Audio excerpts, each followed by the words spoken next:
This is the story of how a single bug in a piece of code made this developer the most famous Minecraft developer in the world. At least according to Bukkit.org. A little over 1 month ago, I wanted to make a video about the most popular Minecraft plugins. Not in terms of what is the most popular right now, but all-time popular. In terms of total download amount. The most downloaded plugins of all time. So to research for this video, I went to the 3 most popular plugin websites and checked out which plugins were the most downloaded on each. First, I went to SpigitMC and nothing really stood out. Every most downloaded plugin I saw on that website made sense. And even though I hadn't used all of them, I had at least heard about them. The same thing applied to Modrinth. Even though it is a much newer plugin website, all the plugins that were in the top 10 made total sense. But after that, I went to dev.bukkit.org, the oldest plugin distribution website out there. And that is when everything changed. So on Bukkit, I sorted all the plugins by total download amount, and immediately I got really confused. The entire first page of the most downloaded plugins of all time on that website is occupied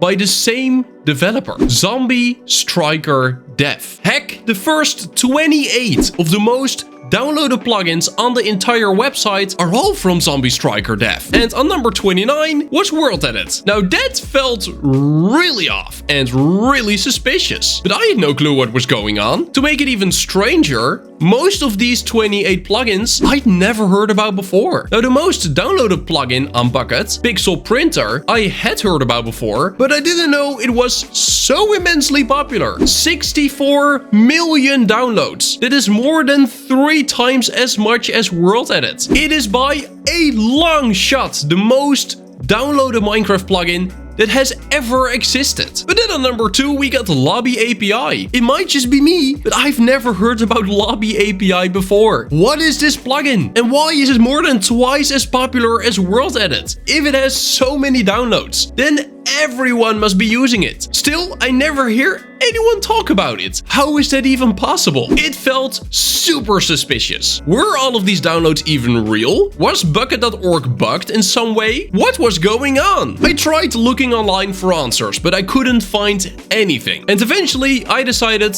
for that top 10 video to not include any plugins made by Zombie Striker Dev. So I made the video, released it on my channel, and I literally got sick the day after, which meant I was in bed for 3 full weeks with nothing but my thoughts. And oh, I kept thinking. It kept nagging in the back of my head. What is going on with all of these plugins? Why are these downloads so insanely high? And most importantly, how is it possible that I've not heard about all of these plugins? It just felt really off. So after I recovered, I started doing some more research. First, I started Googling, but I couldn't find any information. Something which I did find was their SpigitMC page. And while the plugins still have a significant amount of downloads here, it is nowhere near to the 64 million on Bukkit. How did these plugins become so massively successful on Bukkit, but only have a fraction of the downloads on Spigot? It just made no sense at all, and I needed answers. So I did the only thing that I could think of. I decided to contact Zombie Striker. So I was able to contact them on Discord, and I explained everything. Basically, I told them everything that I just told you guys. And that is when I received the answer that finally explained everything. So the first thing I asked was,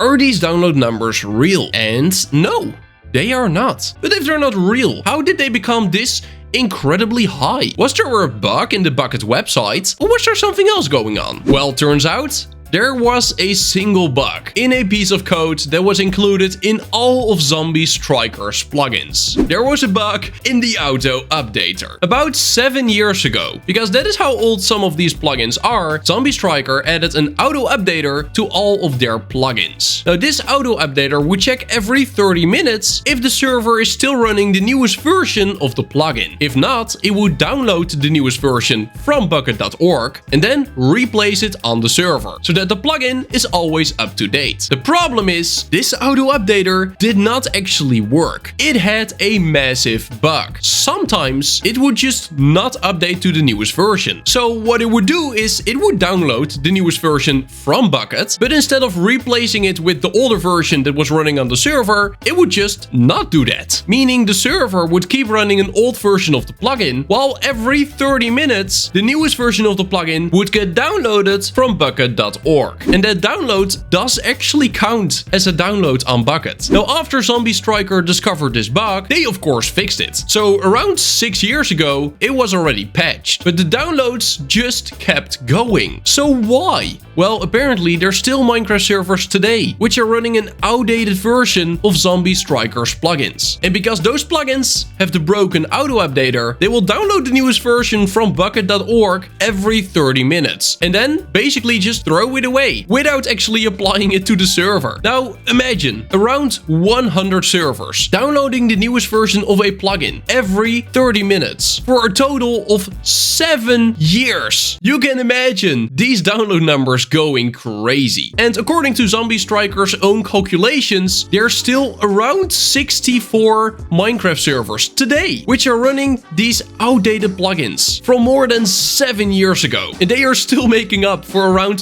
3,000 downloads per day. Now, who is still running these very outdated plugins on their servers? We have absolutely no clue. It seems like it is just some kind of forgotten server somewhere which is running 24/7 and somehow still online, even after 7 years. Now, how has Bukkit not solved this? I don't know. I don't think anyone knows. But to this day, the download numbers of Zombie Striker's plugins are still going up. When you go to the file section on Bukkit, you can literally see this bug happen. So these download numbers over here, these are all legit. Nothing wrong with them. Sometimes there's a pretty big number, but that is because there's just a really long time between these two versions. Almost 9 months, compared to only a single day between these. But when you scroll up more and more, eventually you will notice, hey, that's a pretty big number there. And this is less than 1 month. And from that point forward, download numbers are going crazy. 7K, 20K,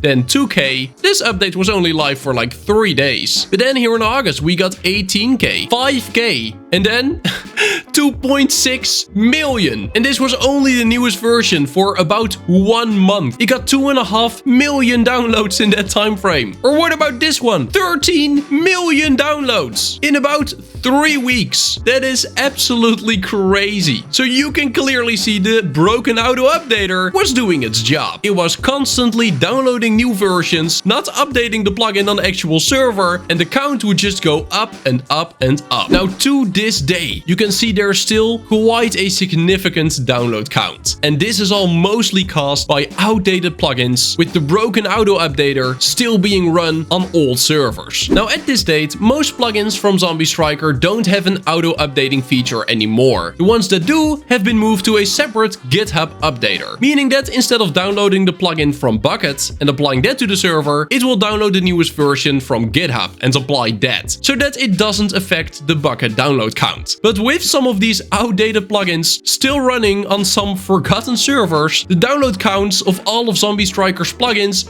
will keep going up. It is actually a crazy story, but it does explain everything. And my suspicions were right. Something was fishy with these downloads. Now, of course, I asked Zombie Striker if they were okay with me making a video about this subject, because I just thought it was really interesting, and they were like, yeah, sure, go for it. Well, Zombie Striker, I know you're probably watching this. Thank you so much for telling me about everything that happened. It is a really fun and interesting story. Anyway, that is gonna be it for today. I want to thank you so much for watching. Don't forget to subscribe to my channel if you've not done so yet. Make sure to join my Discord if you're not in there yet. And thank you so much to my channel members for the incredible support. You guys are absolutely amazing. And then I will see you in the next one. Bye bye.